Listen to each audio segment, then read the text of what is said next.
Bom, boa noite a todos vocês. Eu vou ser rápido aqui, o tema aqui é outro. É um prazer recebê-los vocês do INSPER, né? O INSPER é uma escola dedicada a fazer isso, né? Promover debates, formar gente e ajudar a colaborar com o debate do país, com as suas dificuldades. Um debate aberto às divergências, né? Acho que existe muito mais consenso sobre o país do que nós queremos do que aparenta o atual ânimo de todos os lados. Acho que tem um consenso de um país mais arrumado, com regras que valham para todos, né? Com políticas sociais efetivas, né? Acho que há divergências sobre como chegar lá, né? Mas que, na atual conjuntura, acabam resultando na dificuldade da conversa, na dificuldade do diálogo.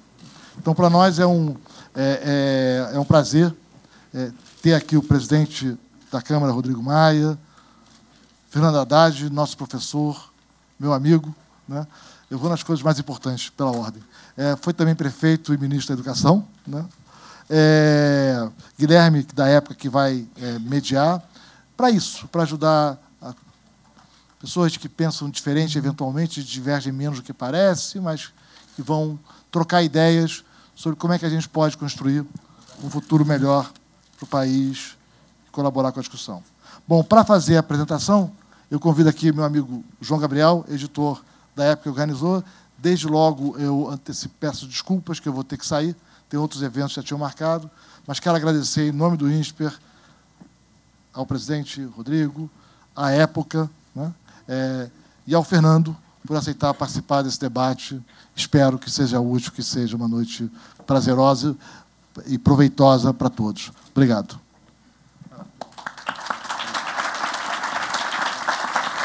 Bom, boa noite, eu sou o João Gabriel da Época. Eu queria dizer que a gente está muito contente aqui hoje com esse nosso primeiro debate da série Precisamos Falar Sobre, porque ele reúne duas causas muito caras à época. A primeira causa é o debate. A gente sempre acreditou que, mesmo nesse Brasil polarizado, as pessoas devem conversar, podem conversar e conseguem conversar, mesmo tendo visões diferentes, a respeito do que fazer para melhorar o país. A segunda causa, que para nós é muito importante também, é a causa da renovação da política. A gente tem dado várias reportagens a respeito desse assunto. A gente acha que a gente vive um momento em que, como em poucas vezes na história do Brasil, são necessárias novas ideias. E a gente tem aqui o prefeito Fernando Haddad, que é alguém que tem trazido muitas ideias novas para o debate mais à esquerda. Aqui o presidente da Câmara, Rodrigo Maia, que tem trazido também várias ideias para o debate e tem feito questão de renovar a política pelo lado mais à direita. E, enfim, a gente queria, e nesse debate a gente quer ver um pouco esse confronto dessas diferentes visões numa conversa inteligente, numa conversa de alto nível. O mediador, o Guilherme Evelin, ele é o criador e coordenador da série Debates e Provocações da Época, que quem acompanha a Época já conhece, que a gente sempre coloca pontos de vista diferentes e o leitor pode votar no site em qual ponto de vista concorda mais. Esse debate também vai para lá. E também anunciar que no dia 19 de setembro a gente vai inaugurar uma nova série, que é o Brasil Moderno versus o Brasil Antigo, em parceria com a Cátedra Palavra Aberta, aqui mesmo no INSPER. Então, fiquem atentos que a gente vai falar disso. Vou passar agora aqui a palavra ao Guilherme. Bom, viva o debate, viva a divergência. Há já uma divergência grande e notória entre o prefeito Haddad e o presidente Rodrigo Maia. O prefeito Haddad é São Paulino, o presidente Rodrigo Maia é botafoguense. Hoje em dia é muito mais fácil ser botafoguense do que ser São Paulino. Eu que o diga. E a palavra vai agora para o vascaíno Guilherme Evelin. Muito obrigado.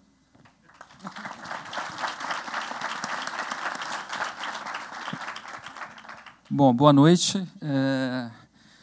Vamos começar já o debate, que já são 7h30, a gente está começando com atraso. A ideia é terminar por volta das 9 horas.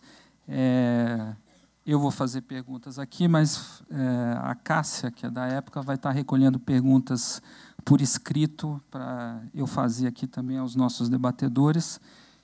E eu vou fazer as perguntas, vou fazer algumas provocações também, respeitosas, porque, como disse o João Gabriel e o Marcos Lisboa, a ideia é a gente fazer um debate civilizado sobre ideias que ajude o país a andar para frente. Bem, o tema da noite é como renovar a política brasileira. A gente sabe que o sistema político brasileiro está praticamente falido, e isso já é uma constatação não só dos cientistas políticos, mas que começa a ser feita pelos próprios grandes partidos políticos brasileiros, como o PSDB, que fez um programa partidário sobre isso. Isso é resultado da Operação Lava Jato, que expôs essa decomposição do sistema político. E, ao mesmo tempo que há essa falência, você vê também toda uma movimentação de novos grupos formados por jovens ativistas, em geral abaixo de 40 anos, que querem mudar a política brasileira. A Época fez uma reportagem sobre eles. São grupos como o Agora, o Acredito, o Brasil 21, Quero Prévias, Bancada Ativista, Transparência Partidária, entre outros. Acho que tem até algum dos representantes desses grupos presentes aqui hoje. E esses são jovens que estão querendo, de certa forma, forçar a abrir as portas para o novo na política, como foi uma expressão do professor Carlos Mello, do INSPE, que está aqui presente, numa entrevista para a Época sobre o assunto. Ao mesmo tempo, o velho parece que não quer morrer, como apareceu na discussão da reforma política, que está em discussão lá na Câmara dos Deputados, principalmente as propostas do Distritão e da criação de um fundo público bilionário aí de 3 bilhões de reais para financiar campanhas, foi visto mais ou menos de forma consensual como uma tentativa de impedir a renovação da política e perpetuar ou favorecer a permanência no poder da classe política, entre aspas, né, que está hoje no poder. Então, a minha primeira pergunta tem a ver com isso, e eu queria os comentários, principalmente em relação ao projeto da reforma política, o que pensam o prefeito Fernando Haddad e o presidente Rodrigo Maia. Eu queria que, como presidente da Câmara, o senhor fosse o primeiro a responder essa questão. Bem, boa noite. Agradeço a oportunidade de estar aqui com cada um de vocês, principalmente com o Fernando Haddad, que pensamos diferente, mas é um dos políticos de melhor qualidade que a esquerda tem, e quanto mais ele participar do debate político, eu acho que é melhor para a política brasileira. Então, estar aqui, tendo a oportunidade de debater com ele, para mim é uma honra, porque acho que a gente consegue, com visões distintas, construir um debate de ideias, cada um colocando aquilo que entende que é o melhor caminho para construir um Brasil mais democrático, um Brasil melhor. Claro, de fato, eu acho que a sua colocação sobre reforma política, de fato, é interessante, né? O sistema eleitoral brasileiro, que faliu, né, que não é que quase faliu, faliu, é um sistema interessante, né? Porque não é só com o aprofundamento das investigações da Lava Jato que a gente passou a ter a certeza da falência do sistema. Por exemplo, o resultado da participação na eleição ontem no Amazonas, ele não é muito diferente da participação em 2014, a participação efetiva. Né, uma diferença de 3%, 4% apenas, o que mostra que essa saturação do sistema já vem acontecendo há algumas eleições. E o mais engraçado que eu acho desse sistema eleitoral brasileiro é que todo mundo fala da necessidade de renovação, e talvez das grandes democracias do mundo, o sistema eleitoral brasileiro é um dos que mais renova. Né? A renovação no parlamento brasileiro, ele atinge perto de 50%. Há algumas eleições já que a renovação, claro, uma parte são deputados que disputam outros cargos, e uma parte são deputados que são derrotados, que dá na faixa de 40%, geralmente, nas últimas eleições. Então, a nossa discussão não é renovar, é como renovar.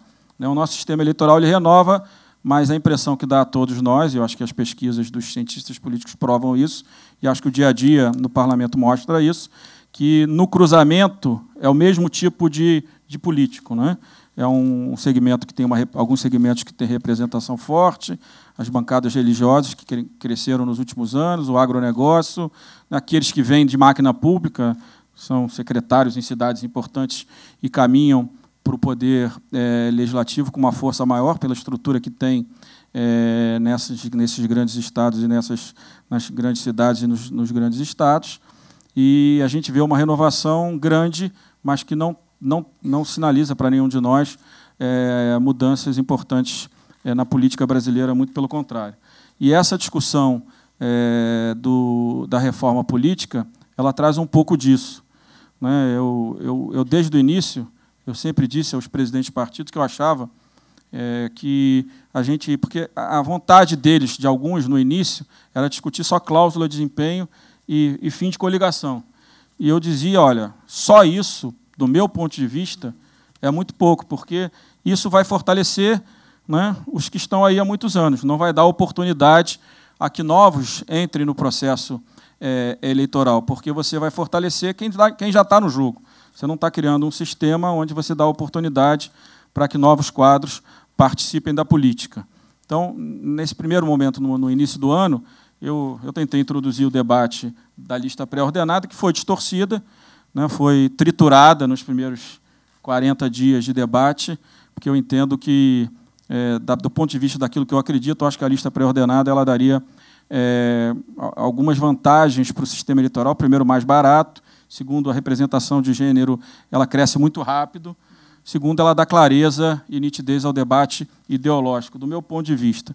Mas foi triturado, né, mas eu, mesmo assim, criei a comissão e tentei caminhar para ver de que forma que a gente conseguia, pelo menos, tentar encaminhar alguma transição com algum sistema mais orgânico para 2022, que aí nós conseguimos um texto do distrital misto, que a gente sabe que o distrital misto, se fosse colocado em 18, não tinha voto para ter 308 votos. Então, a minha intenção, como deputado, como presidente da Câmara, era que, respeitando e entendendo a importância do fim de coligação, né, que é uma distorção brutal às coligações no Brasil, que elas são apenas eleitorais, né, e a cláusula de desempenho, que, infelizmente, nós tínhamos aprovado na década de 90 uma cláusula de desempenho de 5%, que foi declarada inconstitucional e acho que atrapalhou muito a política brasileira. E, por outro lado, a gente vê de que forma que o sistema eleitoral avança, né?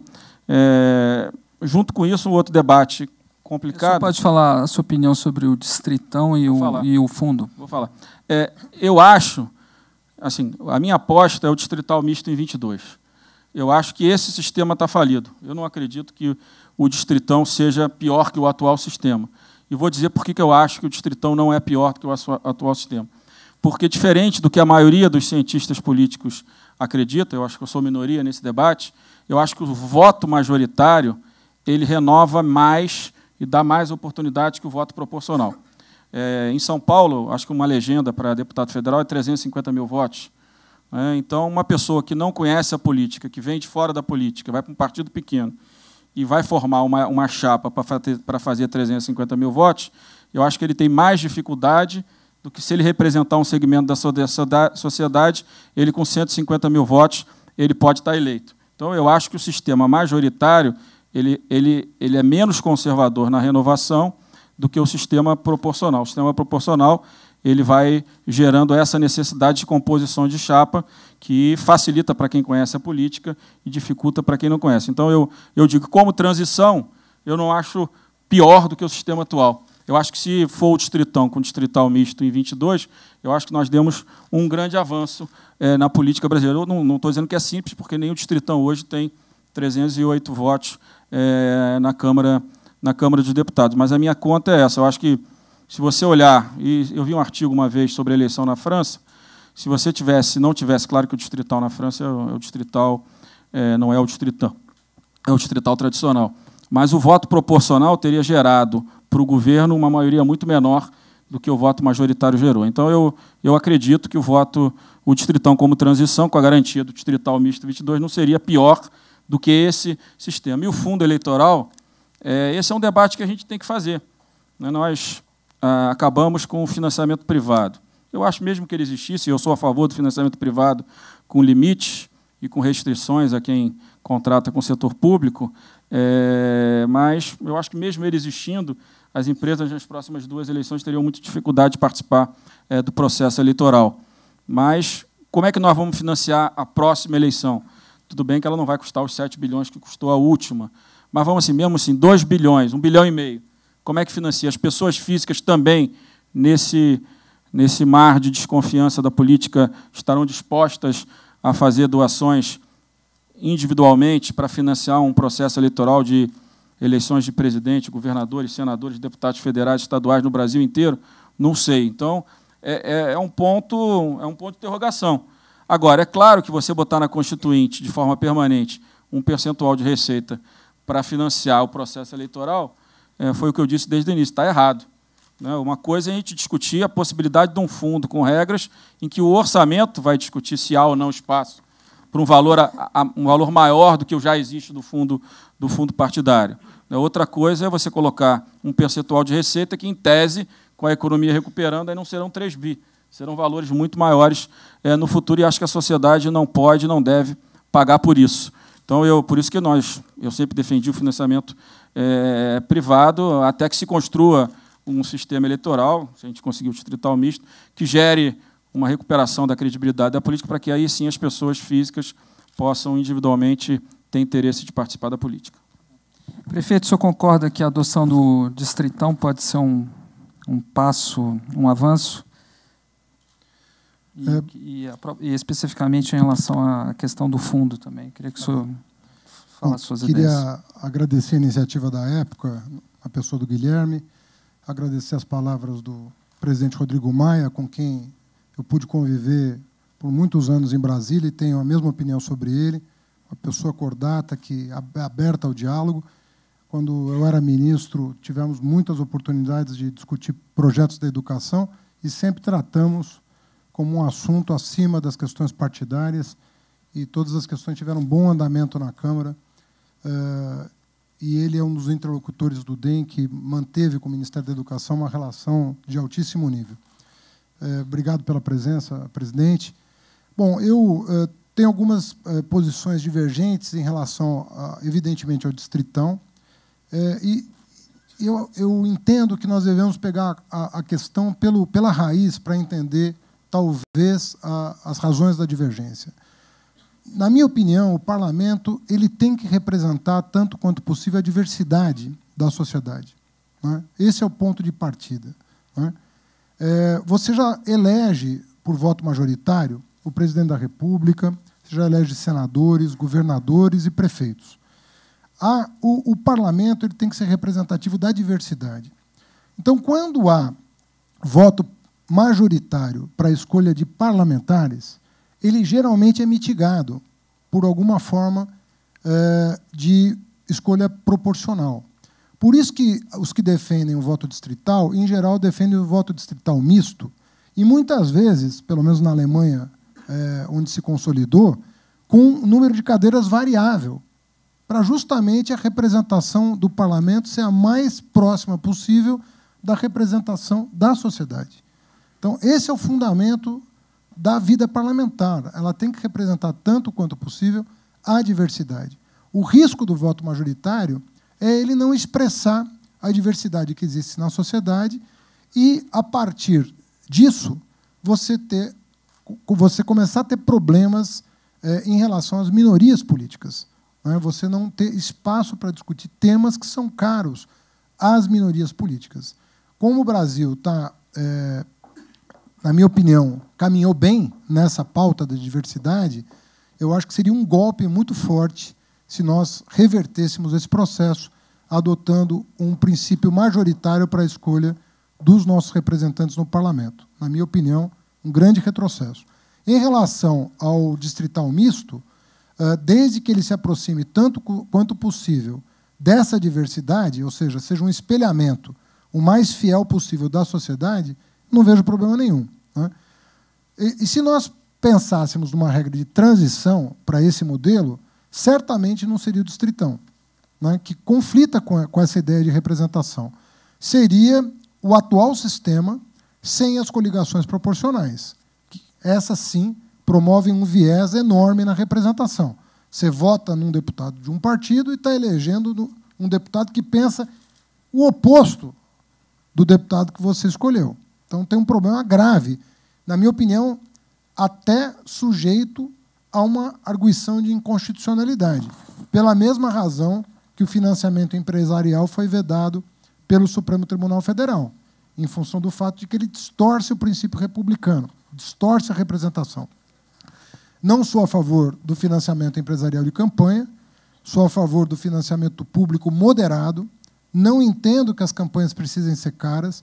Há exemplos no mundo de campanhas baratas e eficazes, inclusive em países que não têm horário eleitoral gratuito. Nós temos já o horário eleitoral gratuito, que é um ativo importante da democracia brasileira, ou seja, um canal de expressão de ideias, né, de visões de mundo, que funciona bem, né, de maneira que campanhas modestas no Brasil, com horário eleitoral, exigiriam um fundo de financiamento de campanhas público, com um valor, na minha opinião, muito mais modesto do que o que se discutiu até aqui.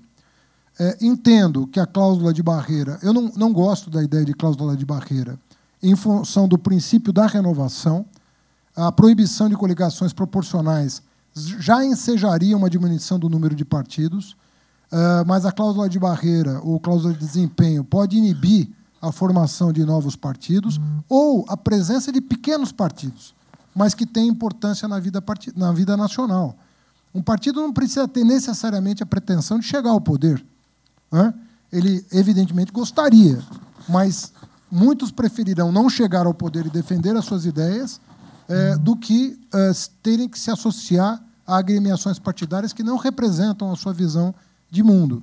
Então, a coligação proporcional banida do nosso sistema eleitoral já acarretaria uma diminuição significativa do número de partidos e nós não precisaríamos de cláusula de desempenho.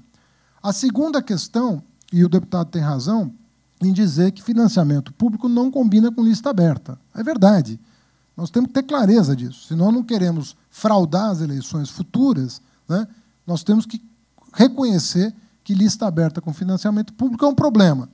Mas nós podemos combinar isso com a existência de pequenos partidos, sem cláusula de desempenho, podemos combinar isso com candidaturas avulsas, que seria uma forma de você inibir os partidos políticos a se encapsular, a se fechar em si mesmos, inibindo a emergência de novas lideranças importantes. Ou seja, há formas de você contornar a burocracia partidária que pode se cristalizar num determinado momento, se você tiver o financiamento público e a lista fechada. E eu termino falando de uma tese que não foi provocada, mas que eu faço questão, como cientista político, de abordar, que é a ameaça da aprovação de uma PEC introduzindo o parlamentarismo no Brasil. Acho que isso também deveria ser objeto desse debate, porque, na minha opinião, se trata de uma anomalia ainda maior do que o próprio Distritão. Constituinte de 88 fez questão de estabelecer prazo para um plebiscito. Esse plebiscito foi realizado e eu sou dos que pensam que, do ponto de vista da doutrina jurídica, seria admissível até um outro plebiscito com data, com prazo suficiente para as pessoas amadurecerem. Mas a ideia inscrita na Constituição é que não se faça uma mudança de regime dessa proporção sem ouvir a população. E convenhamos que isso traria consequências para um país federativo, para um país bicameral e para um país que ainda elegeria por voto direto o presidente da República, traria consequências, na minha opinião, até imprevisíveis, né, e não desejáveis. Então, eu faria também essa observação sobre um tema que, aqui e ali, aparece na imprensa a partir de vozes de pessoas importantes. Você está falando de ministro do Supremo Tribunal Federal, de presidente da República, de ministro das Relações Exteriores, enfim, não é uma tese que está sendo defendida academicamente. Faço a pergunta ao presidente da Câmara sobre esse assunto. O senhor acha que existe possibilidade de aprovação pelo atual Congresso de uma emenda para instituir o parlamentarismo, o semipresidencialismo, como tem sido discutido e tem sido defendido aí por algumas autoridades, como lembrou o ex-prefeito? Olha, eu acho que primeiro a gente tem que tentar resolver o sistema eleitoral, né?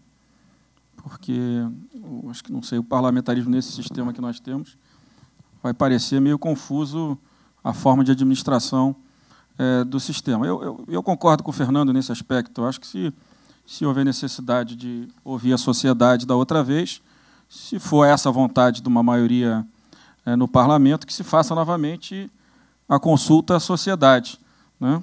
E acho que, antes disso, a gente tinha que tentar avançar no sistema eleitoral que gere o mínimo de estabilidade na política e no parlamento brasileiro. E só para assim, complementar o que o Fernando falou, assim, por que está se votando cláusula de desempenho para 18 e fim de coligação para 20? Né? Porque não tem voto para fim de coligação para 18.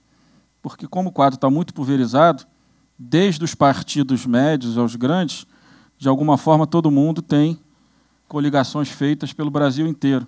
Então, na hora que você vai colocar o fim de coligação em 18, na próxima eleição, aí gera o mesmo problema da discussão do sistema eleitoral. Agora, se nós já tivermos o fim de coligação, a cláusula de desempenho como primeiro freio, eu acho que concordo que, no segundo momento, talvez só o fim de coligação resolva o problema, porque, pelos dados que eu tenho, o fim de coligação ia gerar uma redução aí para 8, 9 partidos no máximo, o que resolve de forma mais democrática a questão da redução de partidos no parlamento. Bom, o problema da política brasileira não se limita, claro, à questão do sistema eleitoral, né? O que há hoje uma desconexão profunda entre a sociedade e os políticos, né? Ontem o jornal Estado de São Paulo publicou uma pesquisa do Instituto Ipsos que mostra como o descrédito nas autoridades atinge legislativo, judiciário, executivo, até o Ministério Público. E a minha pergunta tem a ver com isso, né? Vocês dois, posso chamar de vocês, os senhores, são jovens. O ex-prefeito Fernando Haddad tem 54 anos, o presidente Rodrigo Maia tem 47, embora ambos tenham uma trajetória política já relativamente longa. O deputado Rodrigo Maia está no 5º mandato, é presidente da Câmara, hoje é o 2º na sucessão da República, e o prefeito Fernando Haddad, além de ter governado a maior cidade do país, foi ministro da Educação. E, de certa forma, cabe aos senhores, ou pessoas da sua geração, de certa forma, fazer essa transição na renovação do sistema político, né? Eu não sei se eu posso dizer aqui que nós estamos diante de 2 potenciais candidatos a presidente da República, mas vocês, por pertencer a essa geração, de certa forma, estão com essa missão. E eu queria saber exatamente isso. O que pode ser dito de novo para a sociedade brasileira de forma a resgatar a confiança nos políticos, né? E essa sociedade que mostra até, de certa forma, desesperançada. Eu acho que talvez eu não esteja exagerando ao falar desse sentimento. E eu queria saber do prefeito Fernando Haddad o que ele teria a dizer de novo. Olha, é muito difícil hoje o diálogo com a sociedade em relação à representação. Ela não se vê representada no universo da política, tem razões para isso. E o esforço que vai ter que ser feito para resgatar não depende só da classe política, né? Eu te digo assim, com muita sinceridade, sou muito cético em relação às votações no Congresso Nacional sobre mudanças de regra que venham a melhorar a representação, né? O presidente Rodrigo Maia colocou as dificuldades, e não é dele como presidente, é dos partidos representados ali. Ninguém quer perder, né, espaço. É da política lutar por espaço. E as regras que nós fizemos geram um efeito perverso sobre a representação, porque há um viés de seleção que se torna cada vez mais agudo a cada ciclo político. Então, como é que reverte isso? Quero crer, né, que talvez nós cheguemos à situação do Congresso não votar o fim de coligação proporcional, que, como bem sublinhou o Rodrigo, traria o número de partidos para alguma coisa em torno de 7 ou 8, só pela eliminação da coligação proporcional, e talvez o Congresso, ao não fazer isso, acabe obrigando o Supremo Tribunal a fazer, porque já há ações diretas de inconstitucionalidade contra a coligação proporcional. E assim como a questão do financiamento foi resolvida pelo Supremo, na minha opinião, não é uma hipótese qualquer a de que o Supremo venha ter que se manifestar para 18. Porque eu fico me colocando na posição de alguém, né, obviamente, hipoteticamente, de alguém que se sagre vencedor na eleição do ano que vem. Como é que essa pessoa vai conseguir constituir maioria? Pelas regras atuais. E basta imaginar esse cenário para verificar que o resgate da confiança vai se tornar difícil. Quer dizer, você vê, num país estável como a França, o Macron já tem menos de 50% de apoio, ele foi eleito em maio. O que será de um presidente do Brasil em 2019 se ele não tiver trabalhado pelo país, todos nós, republicanamente, para dar condições ao vencedor de governar? Na minha opinião, esse é o desafio que está colocado para quem tem responsabilidade. É criar as condições institucionais prévias para que o vencedor possa governar. E como é que se faz isso, prefeito? Como é que se faz isso se não é pela via do Congresso? Eu tô dizendo, já disse isso em várias entrevistas. Se eu fosse, eu não sou dirigente partidário, mas se eu fosse, eu provocaria o Supremo a acabar com a coligação proporcional para a eleição do ano que vem. A pessoa não vai conseguir, o presidente não vai conseguir constituir maioria, a não ser por expedientes pouco ortodoxos. Não vai conseguir. E seja quem for. Esse é o problema. Nós não estamos criando condições de um presidente poder governar. E, na minha opinião, a coligação proporcional hoje, o dinheiro empresarial era um deles. E o segundo ponto da agenda é a coligação proporcional. Ela tem que acabar já. Nós não temos tempo. A pessoa tem um desafio enorme pela frente. Um presidente tem um desafio enorme pela frente. Colocar ordem em tudo que aconteceu nos últimos 2 anos vai exigir muita ousadia, vai exigir muito protagonismo, vai exigir muita serenidade, muito conhecimento de causa. Se não tiver legitimidade, nós corremos o risco de perder mais 4 anos. Então, eu apostaria, para não apostar em muitas coisas, porque se aposta em muitas coisas, você acaba... Eu apostaria nessa questão. Vamos melhorar um pouco mais do que já fizemos em 16. Acho que 16 foi uma eleição melhor do que 12, desse ponto de vista, e podemos melhorar mais para 18. E aí, a partir de 19, nós teremos condição de concluir a reforma, passando, inclusive, pela vida partidária. Queria adiantar que, sem também uma mexida na lei dos partidos, também teremos dificuldade em prosseguir Presidente Rodrigo Maia, é igualmente cético em relação à viabilidade de uma reforma via Congresso? O que o senhor acha dessa ideia do ex-prefeito Fernando Haddad de acionar o Supremo?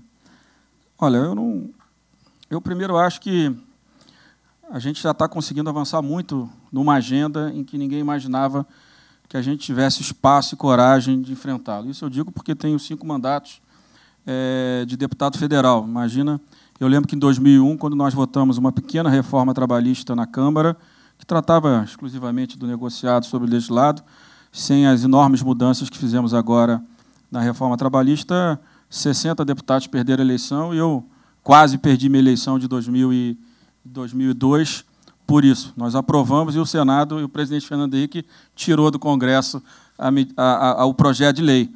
A gente imaginar que em 2017 nós acabamos com o imposto sindical, mudamos 200 leis trabalhistas, eu acho que tem uma agenda nova sendo construída no Brasil e que algumas pessoas estão tendo coragem de enfrentá-la.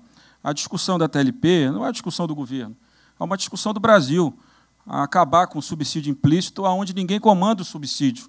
Comanda o subsídio o presidente da República e o Conselho Monetário Nacional, onde 70% do crédito BNDES é concentrado em empresas com com um faturamento acima de 300 milhões de reais. Então, tem uma agenda aí, e na hora que a gente discute previdência, que também é um mito, a gente discute previdência, não sei se eu vou me eleger na próxima eleição, mas de coração aberto. Tem que acabar com os privilégios, não dá mais para todo ano a previdência pública, né, tomar 50, 60 bilhões de reais do orçamento público brasileiro, né, e os investimentos que são necessários irem quase a zero. E vão a zero com a PEC do teto em pouco tempo.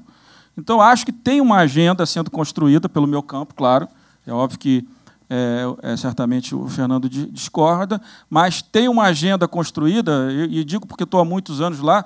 Eu lembro quando, em 2015, quando eu fui reeleito em 2014, com muita dificuldade, né, porque tinha a predominância ainda do PT com o PMDB no Rio de Janeiro. Eu quase perdi a eleição de 2014.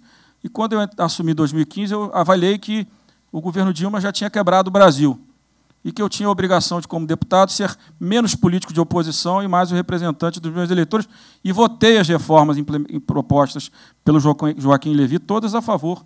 E fui muito cobrado pelo DEM. Você foi presidente do DEM, você foi líder do DEM, como é que você está fazendo isso? Eu estou fazendo porque eu acho que é a minha obrigação. Então, acho que tem uma agenda colocada, né, que está colocada, que não é do governo, mas que é uma agenda liberal que as pessoas sempre tiveram medo de enfrentá-la. Então, eu acho que tem uma agenda que pode atrair quadros. Eu não tenho dúvida nenhuma disso. Né? Eu não tenho dúvida nenhuma. Eu não gosto da tese do Supremo decidir pelo parlamento. Eu acho que, muitas vezes, a não decisão do parlamento, felizmente ou infelizmente, é o que está colocado. Está lá os representantes da sociedade, são bons, são ruins, mas estão lá. Às vezes, não legislar significa legislar. E, muitas vezes, o Supremo, quando quer tomar uma decisão, diz: o Supremo, a Câmara não legislou, então eu vou legislar. Legislaram algumas vezes na política, e muito do problema que nós temos, e cito 2 exemplos claros: a derrubada da cláusula de desempenho 10 anos depois da lei ter sido aprovada, e aquele momento da criação do PSD, onde eles interpretaram que o novo partido levava fundo partidário, tempo, televisão, aprofundaram a pulverização partidária no Brasil. Então, eu não gosto que o Supremo, por uma questão, um mérito correto, que é acabar com as coligações que distorcem o processo eleitoral brasileiro, que eles tomem a decisão. Eu prefiro, né, e prefiro que a gente consiga aprovar o fim de coligação para 18 e o fim de coligação para 20, a cláusula de empenho para 18, que já é um avanço. Mas, como eu disse aqui no início, eu acho que isso tudo, se nós não mudarmos o sistema eleitoral, e que é difícil, não é fácil, vai resolver pouca coisa. Porque quem vai continuar mandando, da forma como está mandando, são os mesmos. E nós temos que dar a oportunidade a que outros tenham condições de constituir partidos fortes no Brasil. Acho que tem um artigo, uma lei, que, se nós tivéssemos número para aprovar e não temos, eu acho que fazia uma grande revolução na política brasileira, que é proibir diretório provisório nos partidos políticos brasileiros. Certo. Isso acabaria com os, vamos dizer assim, os caciques partidários, porque, a partir do momento que todo diretório fosse eleito, todos eles gerariam nos municípios seus delegados a estadual, e, a partir daí, ninguém mais teria controle dos partidos. Acho que seria uma revolução, a maior revolução de todas na democratização dos partidos políticos brasileiros seria essa, mas eu sei que não é uma decisão fácil para a gente ter voto no parlamento brasileiro. A propósito dessa questão da renovação da vida partidária, um desses grupos novos que estão se organizando para mudar a política brasileira, que é o Transparência Partidária, que acho que, inclusive, está representado aqui, fez uma pesquisa e mostrou que, nos últimos 10 anos, houve uma renovação de apenas 25% nos cargos de comando dos partidos brasileiros. O presidente Rodrigo Maia já tocou aqui no assunto.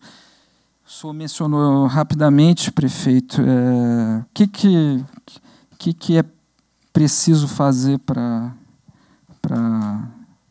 democratizar a vida dos partidos brasileiros?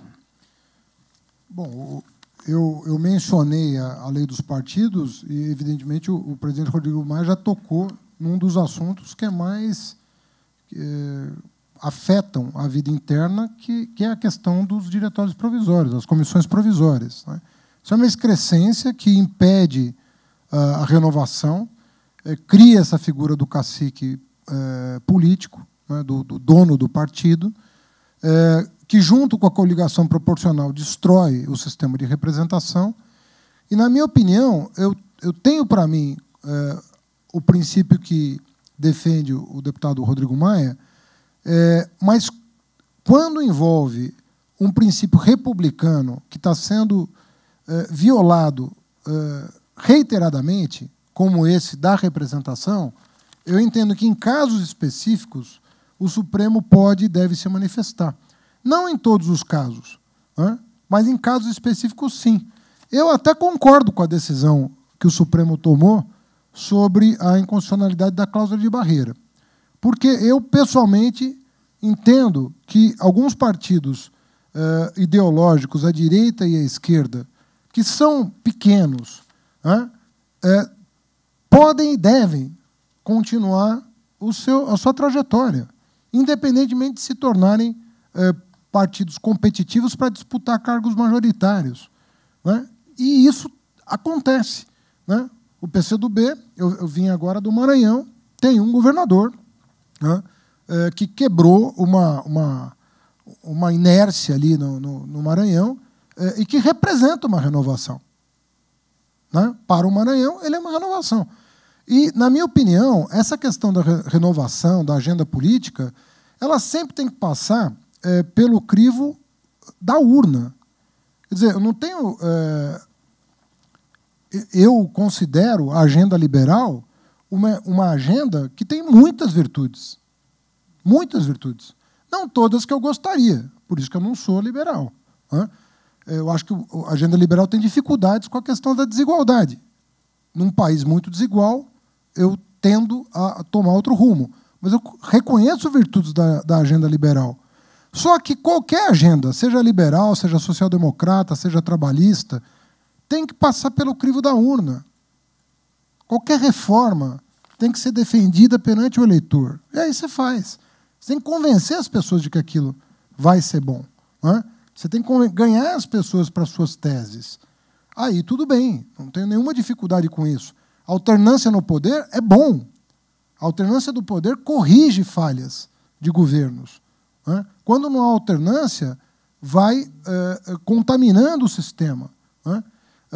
Então, do meu ponto de vista, não há nenhuma dificuldade em relação a isso, mas as regras contam. E as regras que estão estabelecidas não estão permitindo que a agenda do Brasil avance. Então, nós temos que reconhecer que os partidos precisam passar por uma mudança, né? É preciso mudar a lei dos partidos, é preciso haver democracia interna. Se vai fechar a lista, né? E eu acho que o partido pequeno pode ajudar, inclusive, a compreensão de que isso não vai significar menos para o eleitor, mas nós temos que mudar as instâncias internas do partido, porque, afinal, quem vai pré-ordenar? Se é o partido que vai pré-ordenar, de que partido nós estamos falando? Desses que estão aí, obviamente que o eleitor não vai confiar nesse sistema. Mas se for por um sistema de primárias, talvez a gente tenha uma outra configuração de forças, né? Então, é só colocar a imaginação para funcionar que a gente mitiga os efeitos da burocratização que é comum em todo o processo de modernização. Mas existem caminhos. Não é verdade que os países funcionam. O nosso pode funcionar do ponto de vista político também. Ambos aqui fizeram crítica ao caciquismo na política brasileira, né? Eu vou fazer uma provocação aqui a ambos. Uma provocação, como eu disse, respeitosa, né? Porque o caciquismo é um problema tanto à direita como à esquerda. No caso da esquerda, o ex-presidente Lula fez uma caravana pelo Nordeste na semana passada. Ele está se preparando para a 6ª campanha presidencial dele, se ele não for impugnado pela Justiça. E ele não só foi candidato desde a redemocratização do país, em 2010 e 2014, sendo que em 2010 a Dilma foi escolhida como candidata do PT pelo método do dedaço, né? Ela não tinha qualquer tipo de vida partidária no PT, nem tinha experiência eleitoral prévia, e mesmo assim virou candidata a presidente da República. E deu no que deu. O senhor próprio ao que consta, parece que foi escolhido candidato PT à Prefeitura de São Paulo em 2012, principalmente por uma vontade do ex-presidente Lula. E no caso do DEM, eu vou lembrar que o prefeito de Salvador é o ACM Neto, o ministro da Educação é o Mendonça Filho, o líder do DEM na Câmara dos Deputados é o Efraim Filho, que é filho de um ex-senador da Paraíba. O seu próprio deputado Rodrigo Maia só entrou na política como filho do ex-prefeito César Maia. Não estou querendo dizer com isso que o senhor não tenha chegado à presidência da Câmara graças aos seus méritos. Inclusive, o senhor ultrapassou o seu pai, né, de certa forma, ao chegar à presidência da Câmara. Mas o que isso mostra também é o seguinte, é que o DEM tem um caráter um pouco dinástico, né, de dinastia, que não concilia bem com o que nós estamos discutindo aqui, que é a renovação da política brasileira. Enfim, já que vocês dois criticaram o caciquismo, eu queria que vocês falassem do Lula e falassem um pouco do DEM. Não, eu acho que as pessoas sobrevivem na política pelos seus méritos. Elas podem ter até oportunidades distintas, porque são escolhidos pelas qualidades que têm. Acho que não tenho nada a ver com o PT, mas acho que a escolha, talvez, se o Fernando fosse candidato do PT a presidente, o Brasil não estaria passando a crise que passa hoje, mas não é um problema meu. O meu problema é responder os meus problemas, os meus casos, né? Então, eu acho que... Assim, e o DEM ainda tem um problema, que a família Maia é enorme, né? Porque a minha família Maia é a mesma do Agripino. Eu lembrei do... Não, eu não falei do Felipe Maia, que é deputado e é filho do senador Agripino Maia. Que é primo do meu pai. A gente sai do Catulé do Rocha. A gente é uma família, né? Vai para Belém, para no Rio e volta para cá, todo mundo no mesmo partido. E olha que meu pai era do PDT e foi exilado. Não, é claro que essa questão... eu acho que a questão familiar, é óbvio que eu acompanhei meu pai a vida inteira na política e sempre tive admiração, e chegou um determinado momento que eu trabalhava em banco e resolvi entrar na política porque achava que eu podia ajudar, como eu acho que meu pai ajudou como deputado e depois como prefeito do Rio de Janeiro. E estou no meu 5º mandato, como você falou, presidente da Câmara, fui presidente do partido, certamente pelos meus méritos. Acho que o prefeito de Salvador ganhou uma eleição dificílima, com o PT ainda muito forte, e mostrou o talento que tem e até a diferença que tem do próprio senador Antônio Carlos, que é uma figura interessante. A gente fala de caciquismo, mas o senador Antônio Carlos nunca quis comandar o partido. Nunca quis comandar. Você nunca viu o senador... Ele dizia que reunião sem ele no PFL não valia. Mas, de fato é verdade, pelo peso dele. O peso dele, de fato, não valia, né? Tem algumas reunião do PT, de fato, para decidir candidato a presidente sem o Lula, não vale mesmo. O Lula tem 25%, 30% do eleitorado brasileiro, a gente tem que respeitar isso e tem algum motivo para tê-lo. Então, o que eu acho é que as pessoas, alguns entram porque são parentes e ficam nessa apenas por isso, e outros geram as suas próprias condições de prevalecer, né, na política, de dar suas ideias, de galgar espaços. O prefeito Antônio Carlos foi prefeito depois da morte do avô, então já não tinha mais, tinha, claro, o nome, mas não tinha mais a máquina que o avô construiu durante anos na Bahia. Eu acho que o importante de tudo isso é que, nesse processo, todos esses que você falou, todos nós somos de uma geração que já fazíamos política, né? O PFL foi fundamental na redemocratização, mas nós fomos uma geração à frente, onde todos nós disputamos eleição. E eu acho que isso é importante, é que todos disputem a eleição.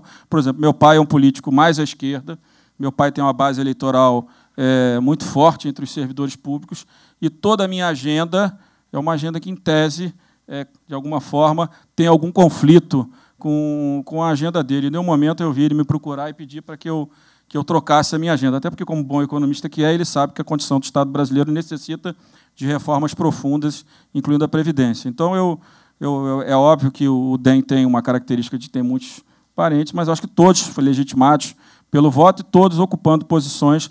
O Mendonça, para mim, é um ótimo ministro da Educação, avançou bastante no ensino médio, mas esse não é o debate para esse plenário aqui.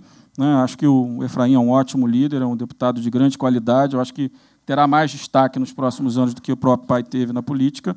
E acho que isso, quem tem filhos de deputados que entram e saem e não são notados. Tem outros que conseguem ocupar seu espaço. Agora, repetindo isso, acho que o Antônio Carlos,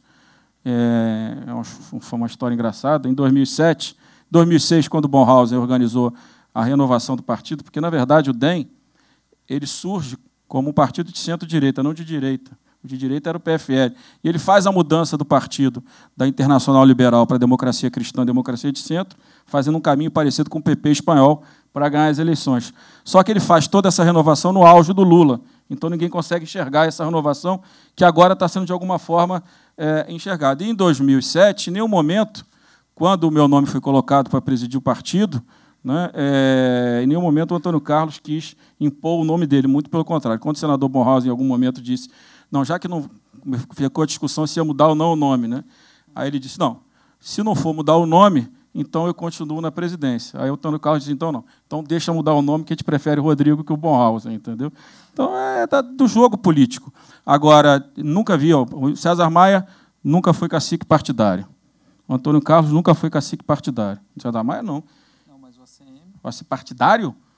De qual partido que ele presidiu? Ele colocava o poder dele para influenciar nas decisões do partido, mas nunca presidindo. Ao contrário, o conflito dele com o Bornhausen foi histórico. Todo mundo conhece, aí está escrito nos livros. Prefeito, e o Lula? O Lula não é um problema para a renovação da esquerda brasileira? O Lula é problema para a direita, para a esquerda, é problema para todo mundo. Porque é uma figura muito complexa, né? Aparece a cada quase um cometa, né? Mas o que eu queria dizer, eu queria fazer coro um pouquinho com o Rodrigo Maia. Primeiro, não vejo nenhum problema. Eu não desejo isso para minha família, tô de coração. Mas não vejo nenhum problema em que filhos de políticos se tornem políticos, né? Sobretudo quando não envolve o caciquismo numa acepção bastante estrita da palavra, que é o dono do partido. Porque não pode se confundir isso com a pessoa que tem voto, né? O Antônio Carlos Magalhães tinha voto. Ele tinha voto na Bahia, ele tinha prestígio na Bahia. Eu gostando dele, não gostando dele, não importa, ele tinha voto. Então, é natural que o carisma que ele tinha transborde para as pessoas do entorno. Às vezes são parentes, às vezes não. Vários governadores da Bahia, próximos a ele, não eram parentes dele. E foram governadores da Bahia, saíram dos quadros técnicos do governo do Estado e eram ilustres desconhecidos do povo baiano. E receberam a incumbência de continuar aquele processo. Então, eu sou do PT, não tenho nenhuma admiração pelos governos do ACM, mas não posso deixar de reconhecer a liderança que ele tinha. Você ia na Bahia, você não estava na rua. Tinha liderança política. Aqui em São Paulo, você fala do... Aqui em São Paulo, quem tinha liderança política era a Marta. E só aconteceu o que aconteceu em 2012, porque a Marta perdeu em 2008 e perdeu em 2004. Aí era razoável o partido buscar uma alternativa, até porque a disputa ia ser com o Serra, e, na nossa compreensão, se não houvesse uma novidade, a gente fala tanto em renovação, fomos buscar essa renovação. O Lula me sondou sobre a possibilidade de eu saindo do Ministério da Educação. Quero lembrar você que eu fui convidado em 2010 para disputar o governo do Estado e quis ficar no MEC, porque eu achava que eu não tinha completado ainda a minha agenda de reformas. E fiquei lá até 2011, até o final de 2011.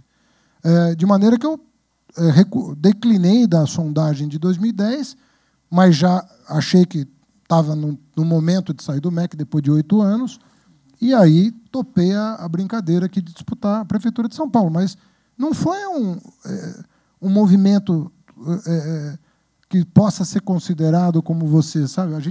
Eu fiz 36 reuniões em diretórios municipais do PT com 5 pré-candidatos. O Suplicy, o Tato, o Zaratini, eu e a Marta.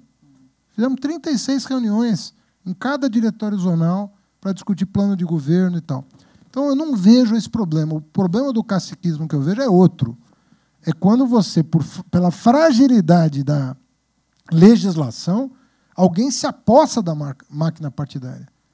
E isso é um problema grave, porque aí não tem renovação nem com sobrenome, nem sem sobrenome. Fica aquela coisa permanente, uma espécie de corretor de tempo de TV. Tem muito presidente de partido que é corretor de tempo de TV. Só fica esperando o ano eleitoral para começar a negociar coligação. E ambos aqui defenderam também, de alguma forma, o fundo público para a campanha. Talvez não com os valores que estão sendo propostos lá no Congresso, mas algum tipo de financiamento para as campanhas. Uma das queixas em relação à questão dos partidos, isso é resultado também do trabalho desse grupo Transparência Partidária, que há pouquíssima transparência hoje nos gastos dos partidos, né? E a gente vê essa discussão sobre fundo, mas a gente não vê a contrapartida, né? A discussão da contrapartida, de como, já que o dinheiro é público, como aumentar a transparência da aplicação desses gastos, né?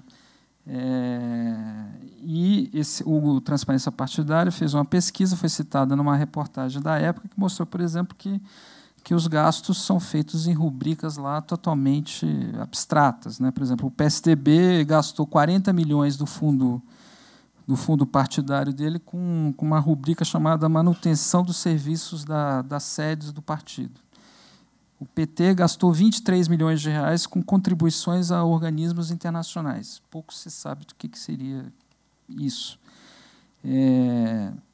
A minha pergunta agora a ambos seria essa: como, já que está se discutindo a necessidade de ter dinheiro para a campanha no ano que vem, até sob o argumento de que acabou-se a contribuição empresarial, e se não tiver algum tipo de fundo público, só vai ter dinheiro do crime organizado, ou das igrejas, ou dos candidatos dos candidatos que são ricos e dispõem de patrimônio, como é que se faz a contrapartida? Como é que se aumenta a transparência nos gastos partidários? Não, assim, porque quando eu falei de reforma política, eu já falei do ponto de hoje, né? Mas com a falta de financiamento privado, eu defendia voto em lista pré-ordenada. Como o próprio Fernando falou, é óbvio que o financiamento público na lista pré-ordenada é muito mais transparente que qualquer outro modelo. Imagina você, com 5 mil candidatos no Brasil, você ter que distribuir o dinheiro público para todo mundo, mesmo esse que já existe do fundo eleitoral, do fundo partidário. Então, eu entendia isso, mas esse assunto foi triturado na largada e nós perdemos as condições de avançar numa transição com a lista pré-ordenada, que era o sistema atual racional, né, onde, de fato, os partidos, cada um vinha com seus nomes. Teve até uma matéria que fizeram no jornal, dizendo que a lista pré-ordenada escondia os candidatos. Aí eu falei, contra uma falsa informação, eu não tenho nem o que discutir. Então, por isso que o debate não conseguiu avançar, porque não teve um pouco de racionalidade. De fato, essa discussão do dinheiro do fundo partidário, que cresceu muito nos últimos anos, ela vai precisar ser feita. Porque hoje, principalmente sem o financiamento privado, os candidatos a deputado dos partidos que operam com uma estrutura mais, vamos dizer assim, uma estrutura menor, por exemplo, o caso do PSDB, certamente que o PSDB distribui muito dinheiro mês a mês para todos os diretórios estaduais para a manutenção das sedes. Eu acho que é isso, tá? Mas aí também não sou do PSDB, não posso responder por eles. Mas o que acontece? Aqueles que são mais enxutos e têm mais recursos, agora sem o financiamento, o fundo partidário passou a ser um instrumento fundamental para a eleição de 18. Então, acaba que o fundo eleitoral tem influência na decisão dos deputados com mandato. Então, o que gera uma distorção maior ainda. Quer dizer, o caciquismo passa a ter, os presidentes de partido, né, passam a ter um poder sobre o deputado que não tem relação direta com aquilo que o partido pensa, com as ideias do partido. Então, até regulamentar melhor o fundo partidário, que é um valor enorme hoje, vai precisar ser feito, para que tire da mão de poucos o controle de um dinheiro que é público. Eu não tenho dúvida nenhuma que isso vai precisar ser feito. E no fundo eleitoral, eu acho muito difícil que a gente consiga aprovar um fundo eleitoral que a justiça não venha e crie um empecilho enorme da utilização. Exatamente porque como é que você vai gastar um fundo eleitoral?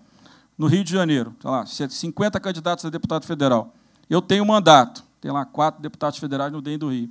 Então, eu e mais 3, porque temos mandato, temos relação com o presidente do partido, em tese, vamos receber mais recursos do fundo do que os outros. Aí um outro vai à justiça e vai dizer, mas por que o Rodrigo tem mais do que eu? Isso não quer dizer que ele tenha mandato, que ele tem mais chance que eu. Eu represento uma mudança muito maior do que ele pode representar, mesmo nas ideias.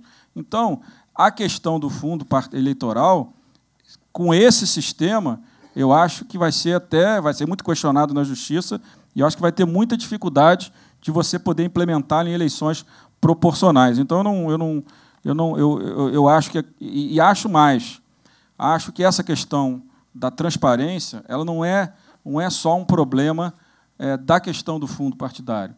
Você tem, por exemplo, eu estava conversando outro dia com o ministro da STJ, nos estados, que a gente discutindo a projeto de lei do teto salarial, cada estado, Fernando, tem uma rubrica para incluir despesas que não são remuneração.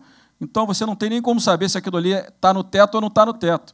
Então, até na própria discussão do teto, em todos os poderes, não só no judiciário, mas em todos os poderes, vai ter que se discutir uma normatização de como você incluir, em qual rubrica que você vai incluir vamos dizer assim, as remunerações que não são o salário de cada um de nós que estamos no poder público. Isso se remete também, claro, à questão dos partidos, que precisa melhorar, sem dúvida nenhuma. É um dinheiro muito solto e que serve, às vezes, para que você comande mandatos de forma, do meu ponto de vista, distorcido. O senhor tem alguma ideia sobre essa questão da transparência dos gastos dos partidos? Eu concordo com... o princípio tem que ser dinheiro público, né? Sendo dinheiro público, tem que haver transparência. E talvez a solução de curto prazo seja essa que vem sendo dada. Aumentar o fundo partidário e aumentar as regras de transparência da utilização desse recurso. Eu concordo que a introdução, né, sem pactuação de um fundo eleitoral, da maneira como está sendo pensada, pode gerar problemas graves. E nós não temos tempo. Nós só temos 1 ano até a eleição. Então, eu iria aí pelo caminho mais seguro para dar sustentabilidade para a eleição do ano que vem. Não vai haver doação individual suficiente para bancar a eleição. A gente viu isso na campanha do ano passado. Não tem como fazer isso, né? Então, o dilema é ou volta o financiamento empresarial, coisa que eu não desejaria, ou cria-se um modesto fundo de financiamento da democracia. Tem que ser modesto para ser aceito pela população e as regras de utilização têm que ser absolutamente transparentes. Bom, a gente está vendo aqui uma conversa bastante civilizada aqui, educada entre um liberal, mais à direita, e alguém que não é tão liberal, à esquerda. Mas o que a gente vê... Liberal nos costumes. Nos costumes. Mas o que a gente vê nas ruas, na internet, nas redes sociais, não é bem isso. Pelo contrário, é uma crescente, digamos, polarização política e é uma polarização, de certa forma, bastante artificial. Ao mesmo tempo que ela é crescente, ela é artificial, porque as divergências de fundo, como a gente está vendo aqui, não são tão grandes, né? O PT, por exemplo, fala em desmonte golpista feito pelo governo Temer, mas o Nelson Barbosa, que foi ministro da Fazenda da Dilma Rousseff, ele defendia, por exemplo, o teto de gastos, a reforma da Previdência. Deu uma entrevista para a revista Época, saiu nessa última edição, defendendo a privatização da Eletrobras. Quer dizer, há divergências, talvez, de modelo, de detalhes, mas as divergências de fundo não são tão grandes assim, entre a esquerda e a direita.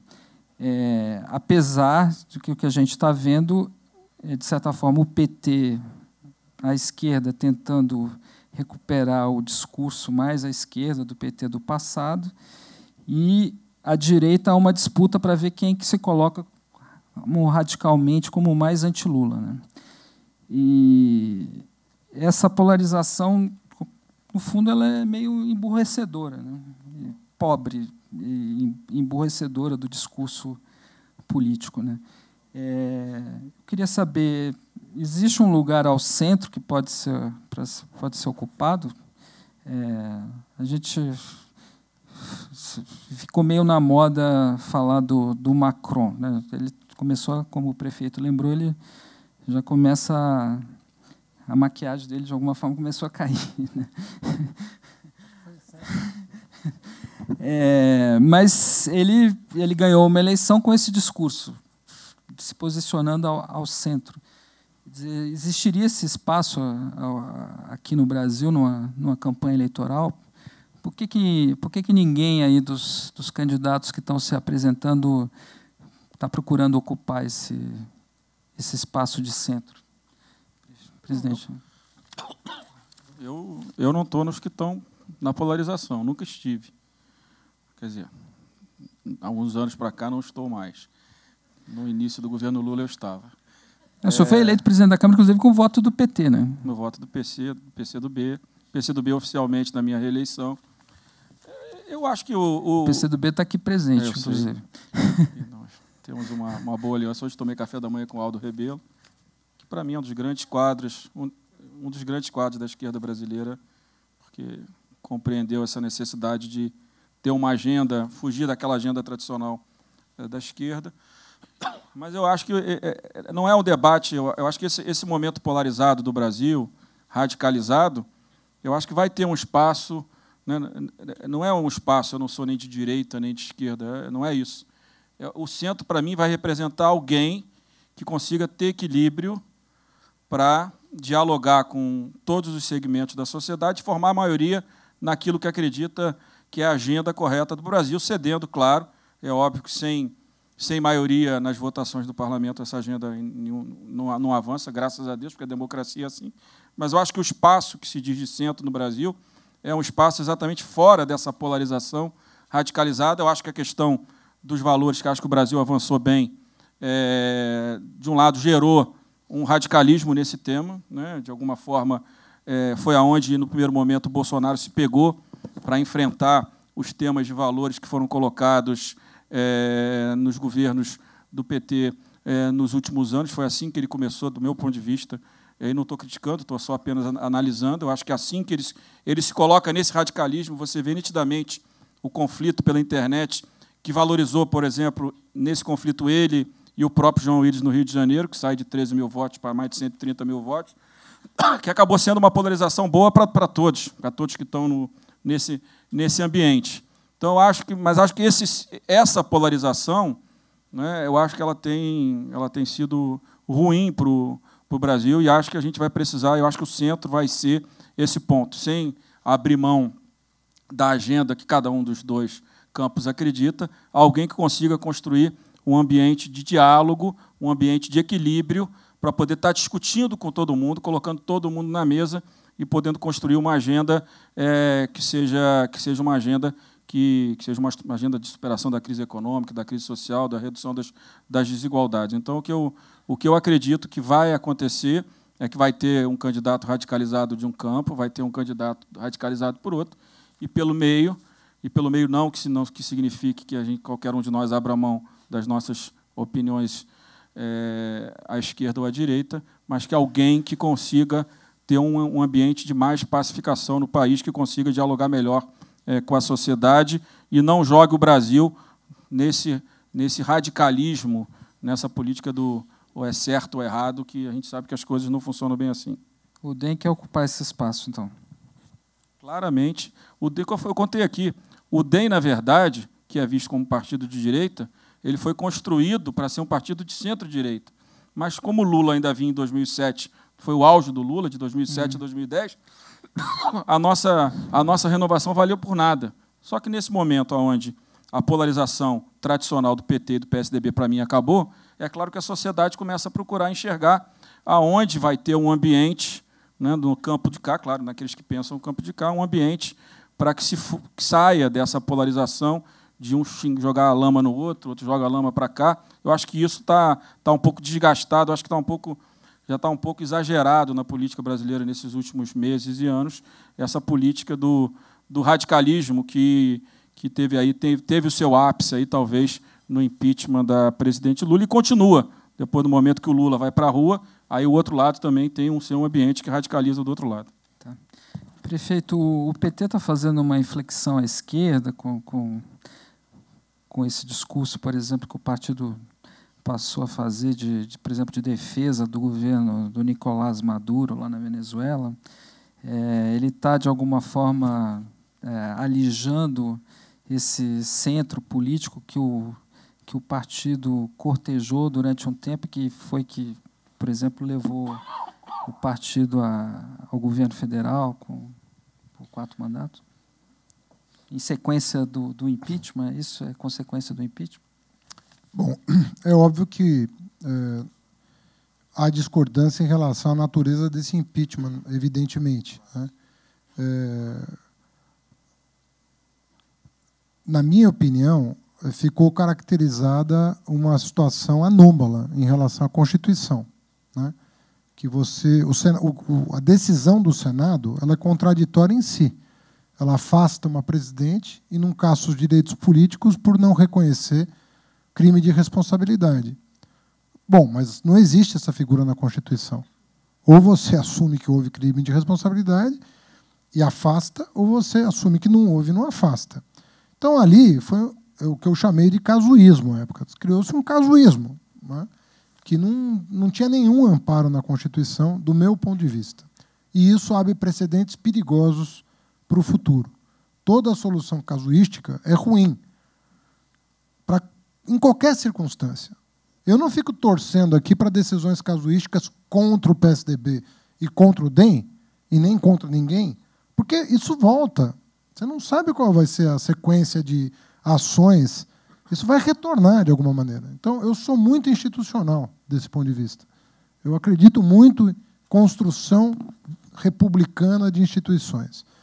Dito isso, o que pegar essa figura, né, que é tão controversa para a sociedade de uma maneira geral, que é o Lula.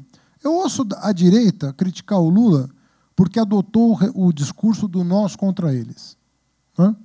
E ouço a esquerda criticar o Lula porque foi muito conciliador quando presidente da República. E, na verdade, essas duas versões elas correspondem ao Lula. Porque o Lula é uma pessoa que subia no palanque e que dizia que empregado é diferente de patrão. Então, na cabeça dele, sempre teve o nós e eles. Porque ele sempre reconheceu, na figura do trabalhador, alguém distinto pela condição de classe em relação ao patrão. Mas era a pessoa que saía de um palanque, né, de um comício, de uma assembleia, e ia negociar melhores condições para o trabalhador. Foi isso que ganhou, foi isso que fez o Lula ganhar o prestígio que ganhou. E ele governou assim.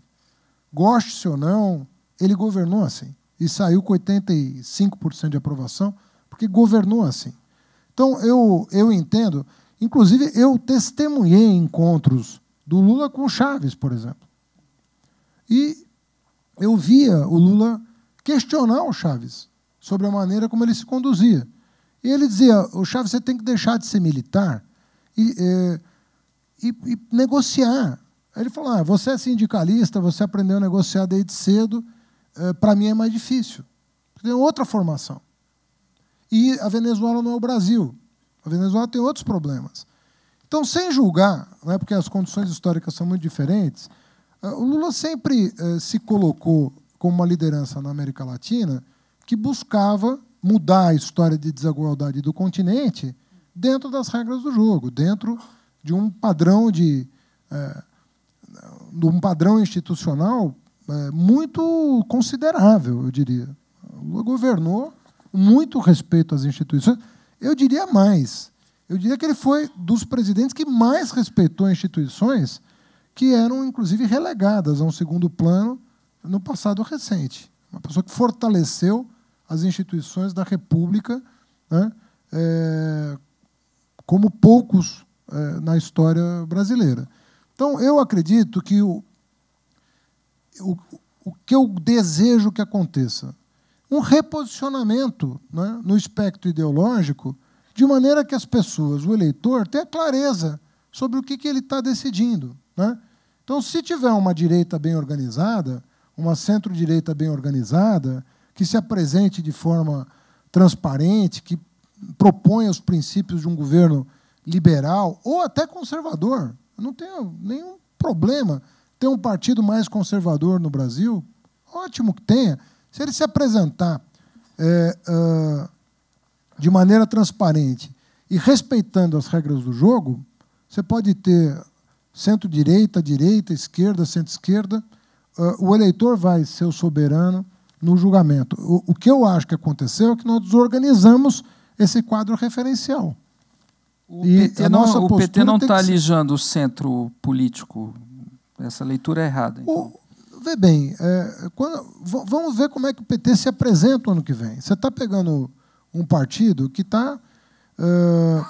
assim, todos os partidos estão no seu pior momento histórico, né?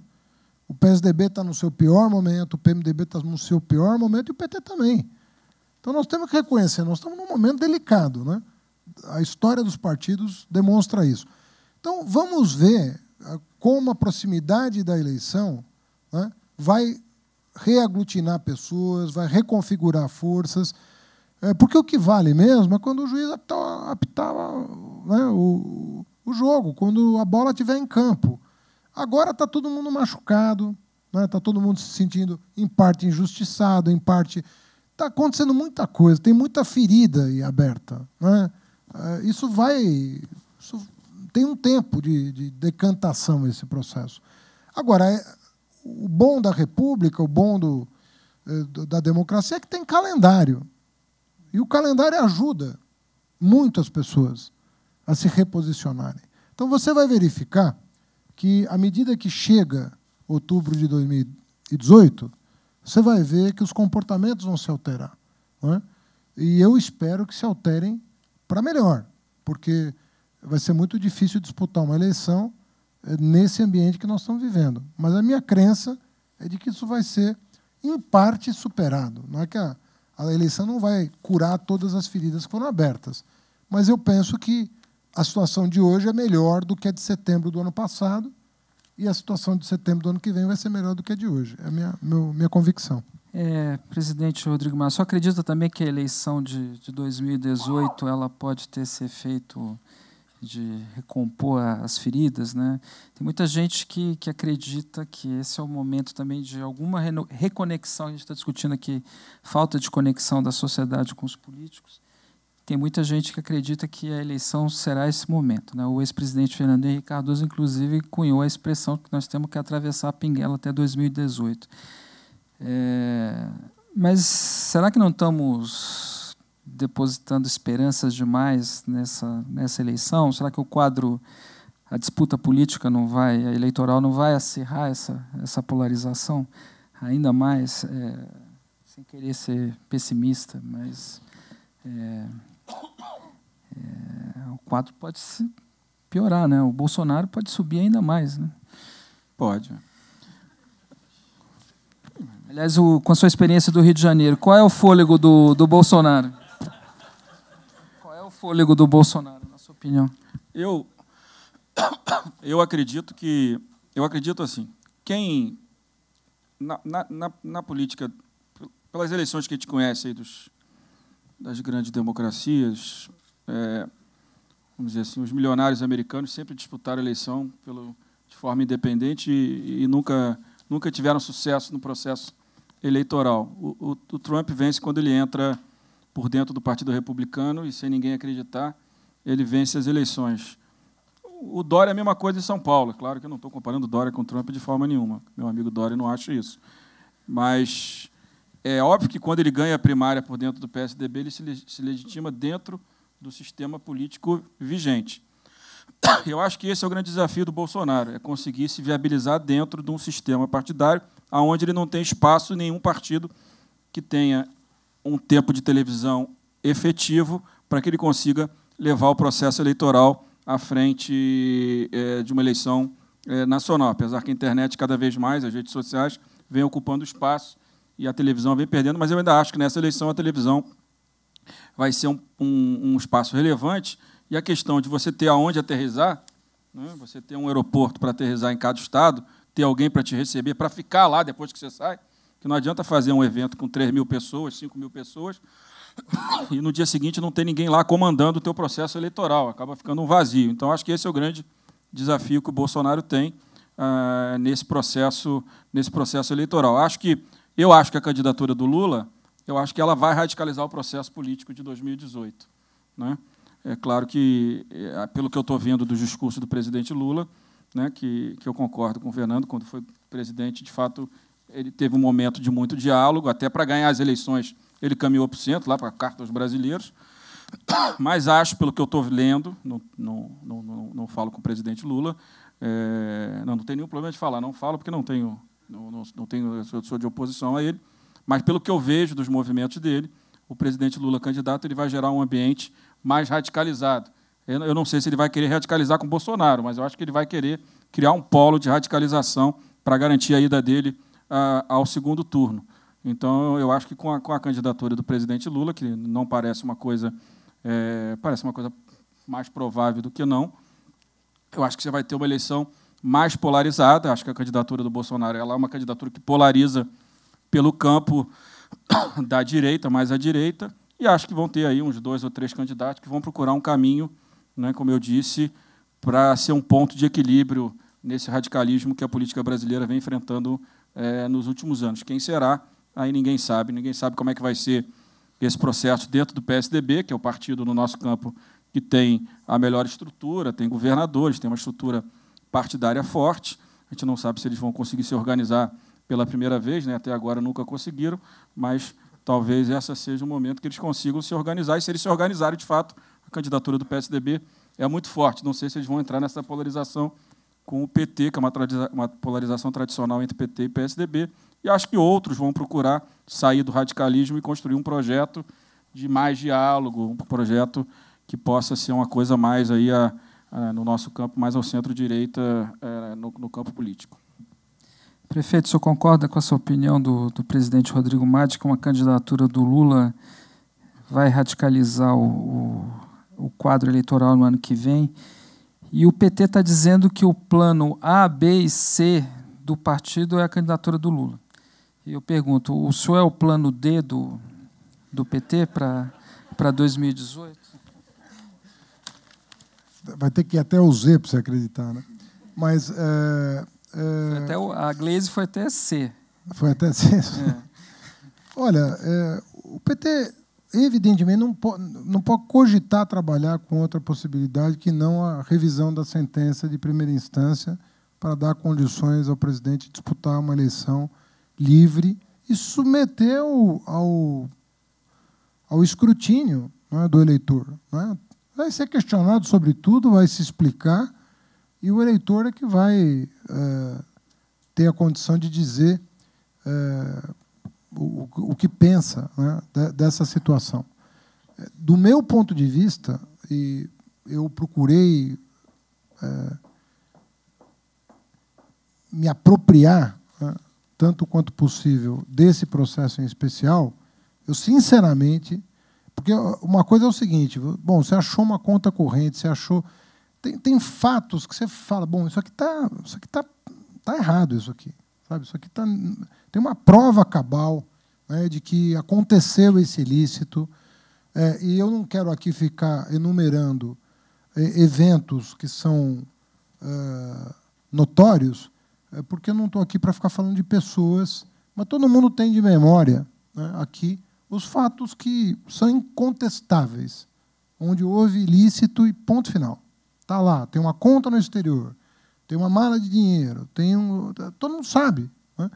Eu entendo que, no processo em que ele foi condenado, eu acho que houve uma ilação mais do que uma prova, sabe? Uma suposição, né? E, na minha opinião, insuficiente para condenar uma pessoa à prisão. Esse é o ponto.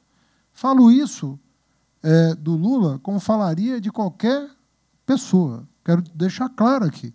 Se amanhã eu entender que alguém do PSDB foi condenado injustamente, eu vou ser o primeiro a participar de um ato de solidariedade. Porque eu acho que isso não é partidário, sabe? Não pode torcer para alguém ser condenado para facilitar a minha vida na eleição. Ah, se o fulano for condenado, ele sai da disputa, ótimo, que aí eu vou correr solto. Sabe, não faz sentido isso, né? Disse várias vezes, quando o governador Alckmin foi citado numa delação, eu fui para um programa da Globo News e me perguntaram, você citaria uma pessoa do PSDB que foi citada em delação e na qual você confia? Eu falei, cito o governador Alckmin. Trabalhei 4 anos com ele, convivi com os mesmos empresários. Vocês sabem todos, vocês devem imaginar que fofoca sobre reputação das pessoas é uma coisa que acontece. Porque o bandido pode não ser descoberto, mas no meio se fala muito. Se fala, um conta para o outro, né? Se alguém sair da linha, algum tipo de comentário vai acontecer. Nunca ouvi menor referência desabonadora do governador Alckmin. Então, é assim que eu trabalho essa questão de reputação. Eu acho que a honra das pessoas é uma coisa que todos nós temos que preservar quando a causa é justa. Então, eu espero que o presidente Lula concorra, né? Ele já perdeu 3 eleições, já ganhou 2. Pode perder, pode ganhar, mas a minha convicção é de que ele tem todo o direito de disputar. E, se isso acontecer, ele vai ser um candidato forte. Vai ser um candidato forte e ele vai se apresentar como sempre fez, sempre foi transparente, e na eleição de 2002 ele apresentou um plano de governo, compromissos, cumpriu. Aconteceu isso também em 2006, de maneira que eu não vejo nenhum prejuízo, muito ao contrário, para o processo democrático, que isso aconteça. Se ele perder, bem, alterna, não tem problema nenhum. Se ele não puder ser candidato, o senhor pode ser o candidato do PT? É que você... Veja bem... Não, mas é que o presidente Lula, numa entrevista, fez menção ao meu nome, falando do apreço que ele tem até hoje pelo trabalho que eu fiz no Ministério da Educação. Falou, olha, o Fernando Haddad é um nome nacional. E aí citou governadores. Então as pessoas se fixaram nisso. Mas ele quis se referir ao fato... O Fernando Henrique vive dizendo que o PT não tem quadros, não é? O Fernando Henrique parece que faz questão de dizer isso. O PT só tem o Lula. A hora que acabar o Lula, acaba o PT. Fala um pouco para provocar. E ele sabe que não é verdade. Sabe que o PT tem governadores, já governou o Rio Grande do Sul, já governa a Bahia, governou vários estados, governa Minas Gerais. Não é assim. Então vamos respeitar. Acho que a gente tem que respeitar. O DEM tem quadros, o PSDB tem quadros. Você pode não gostar deles, mas não reconhecer que há lideranças no país e que muitas valem a pena. Porque outro erro grave, às vezes, dos órgãos de controle, Ministério Público, imprensa, colocar todo mundo na vala comum. Isso não é verdade. Não é verdade. Existe muita gente boa, né? E a gente precisa resgatar essas pessoas. Isso independe de renovação. Porque você pode ir para casa, você pode sair de campo, pendurar a chuteira, mas ter teu nome, sabe, digno na história. Qual é o problema? Não tem problema nenhum. A pessoa entra na política, serve o seu país, serve a sua cidade, volta para casa, e aí? Não aconteceu nada. Tanta gente entrou e saiu da política, e saiu pela porta da frente, entrou pela porta da frente, saiu pela porta da frente. Eu acho que a gente tem que recuperar um pouco essa visão. Nós não podemos ficar torcendo, sabe, para os nossos adversários serem defenestrados, né, porque são adversários. Presidente Rodrigo Maia, falando de 2018, aqui eu vou encerrar minhas perguntas, que já são... E agora é só chegar às perguntas aqui do público, é por isso que eu também não fiz nenhuma pergunta da plateia, só chegou agora. Falando de 2018, o DEM pretende se descolar do PSDB e lançar um candidato próprio? O senhor considera uma candidatura à presidência da República? O senhor que já esteve tão perto de lá. Inclusive, amanhã só vai assumir a presidência, não é isso? O Temer está indo para a China. Bem, assim, o DEM vem tentando há alguns anos, né?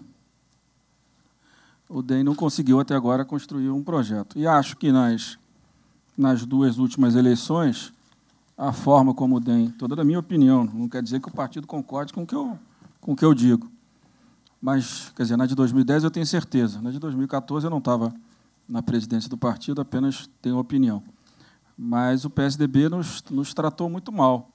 Em 2010, para conseguir ter a candidatura a vice, eu tive que ameaçar como presidente do partido ir para a convenção e derrotar a aliança com o PSDB. E o pior é que eu tive que negociar com o Serra de madrugada, né? Porque o Serra trabalha de madrugada, eu tive que vir para São Paulo 3 horas da manhã discutir a questão do vice com ele. Em 2014, fizeram uma chapa puro sangue. Assim, mais uma vez, eu acho que foi um desrespeito a um aliado. Não é possível que eles considerem, de fato, que só o PSDB tem quadros, né, Fernando? Não, mas isso o Fernando Henrique faz por provocação, que é a principal característica dele, e talento. Mas é óbvio que o DEM, eu acho que tem um espaço. Eu não acho que só o DEM, não. Eu acho que todos os partidos que não estão nessa que não são PT e PSDB, que estão na polarização desde a eleição do presidente Fernando Henrique em 94, que ficou uma polarização até a última eleição, todos nesse processo de desgaste brutal da política brasileira têm um espaço a construir. Agora, eu acho que o DEM tem que construir o seu espaço. Eu não tenho dúvida que antes do nome tem que ter a mensagem, né? Você tem que ter uma mensagem para você atingir o eleitor, né? Não é o nome que vai ganhar a eleição. O nome ganha quando ele tem uma mensagem. E acho que tem um espaço grande para se construir uma mensagem num processo aí de reorganização partidária para que a gente consiga ocupar esse espaço, atraindo os deputados, os governadores que têm conversado conosco. Acho que o DEM tem condição. Agora, para que isso aconteça, tem que organizar essa mensagem, de que forma que fala com a sociedade, né, e ver, de fato, tem coragem de enfrentar, porque, na hora também de enfrentar um desafio desse, às vezes as bases têm muita dificuldade, porque nenhum candidato do DEM vai começar um processo eleitoral com mais que 3%, 4%, 5%, e acaba gerando uma certa insegurança nos candidatos a deputado federal, estadual e a governador. Então, não é um processo simples, mas acho que o DEM tem a obrigação, nesse processo, de tentar construir esse espaço. Certo. Bom, são 9 horas, a gente já está estourando o prazo. Vamos até às 9h15, eu vou fazer 2 perguntas aqui, não vai dar para fazer todas do público, mas eu vou pegar 2 aqui. Uma delas é de uma representante do grupo Mulheres do Brasil, fundado pela Luísa Trajano. E diz que a questão feminista é a causa do grupo, e hoje menos de 10% das mulheres nos cargos legislativos a nível nacional. E essa questão da participação feminina e enfim, da implementação das cotas, né, que já existem, né, para candidatas mulheres, não deveria ser uma das principais questões da reforma política?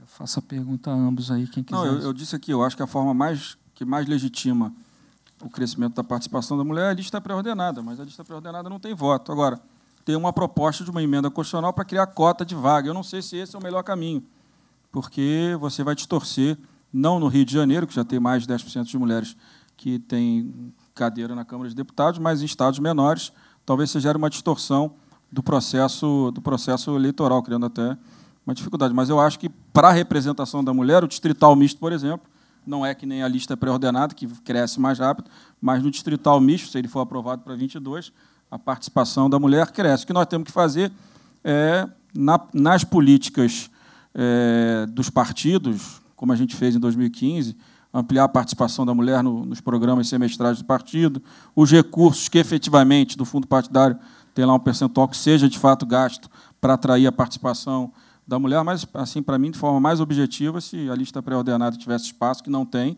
eu acho que seria o melhor caminho para que a gente pudesse melhorar de forma rápida a participação da mulher no processo político brasileiro. Tá.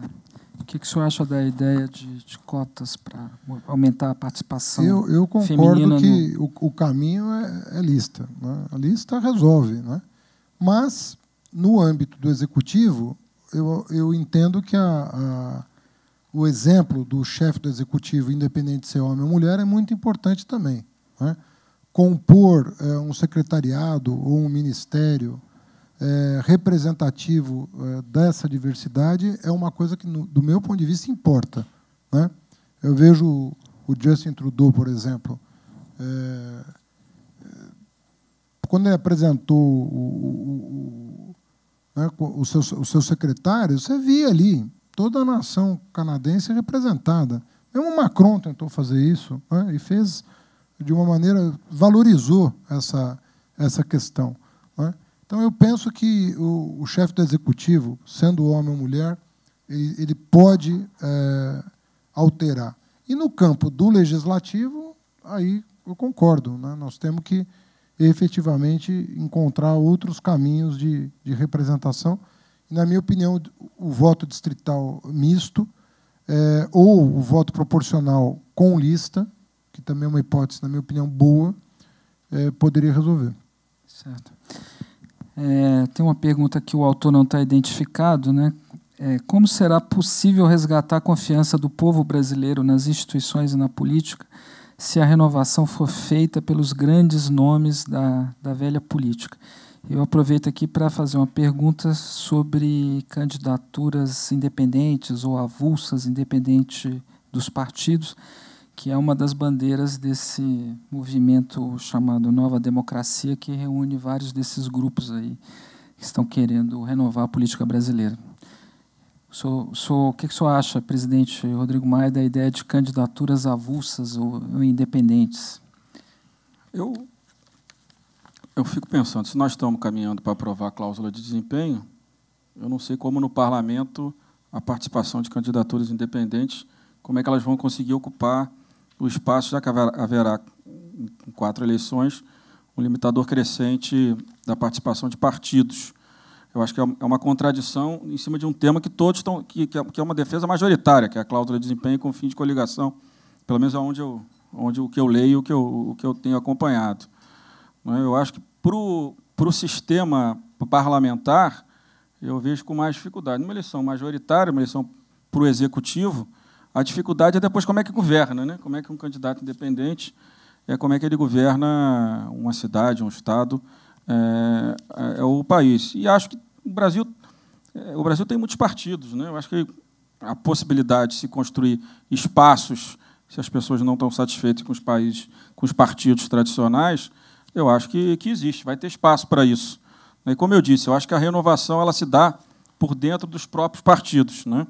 A gente pode... Olha, o Trump é mais velho, mas ele representa uma renovação do Partido Republicano. O Dória representou uma renovação aqui. O Macron também era do governo socialista, se reorganizou lá com uma flexibilidade maior na formação de partido e conseguiu, pela política, ele representar o novo, né? E como é que nós explicamos a vitória do amazonino antes do Amazonas, né? Então, ele acabou representando o novo na eleição, porque, como ele já estava fora há mais tempo, né, o Eduardo Braga certamente foi considerado, né, o mais antigo para aquele processo. Então, eu acho que essa questão da renovação, eu acho, por exemplo, no nosso caso, a polarização PT-PSDB. Se alguém conseguir efetivamente quebrar essa polarização e construir um projeto fora dessa polarização, estará construindo algo novo, por mais que não necessariamente seja um político sem mandatos, porque muitas vezes as pessoas acham que o novo necessariamente não está naqueles que já estão no processo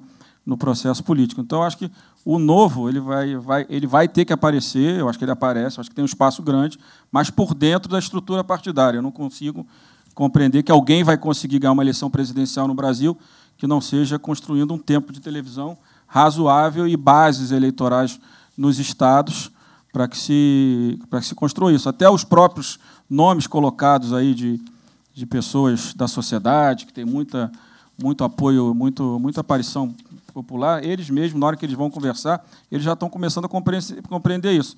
Não dá para, se eu quiser entrar na política, entrar por um partido que não tem tempo de televisão, senão eu estou fora do jogo. Então, essa compreensão ela também precisa existir. E, naturalmente, quem não está na polarização do PT com o PSDB vai procurar, se quer construir uma candidatura presidencial, vai construir com seus quadros ou com quadros da sociedade que queiram correr o risco de disputar uma eleição presidencial ou governador, o que seja. São 9h10, eu quero só fazer uma última pergunta para encerrar, aproveitando o fato de que ambos aqui mencionaram o Macron na França.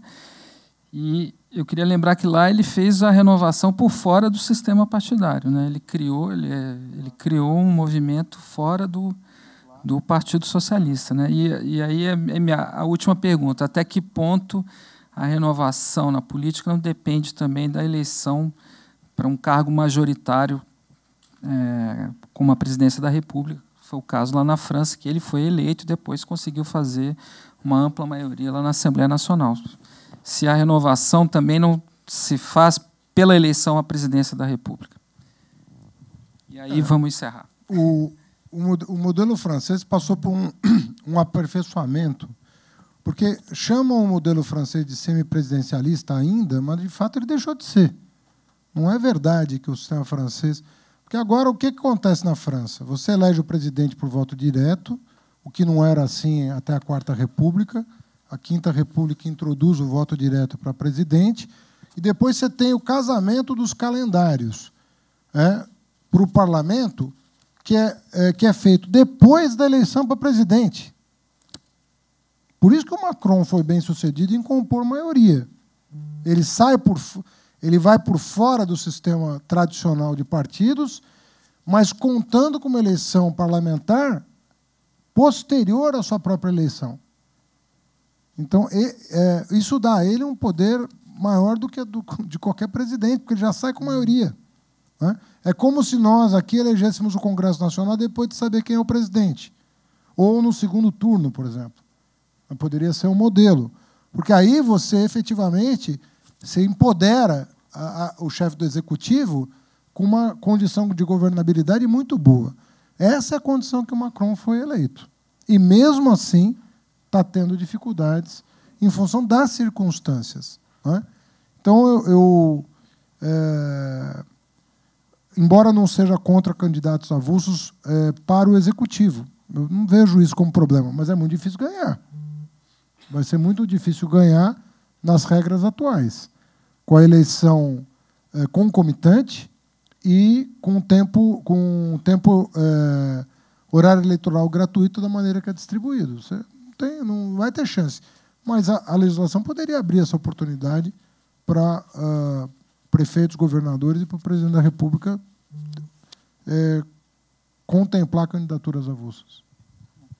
O senhor quer acrescentar algum comentário, presidente, em relação a essa questão?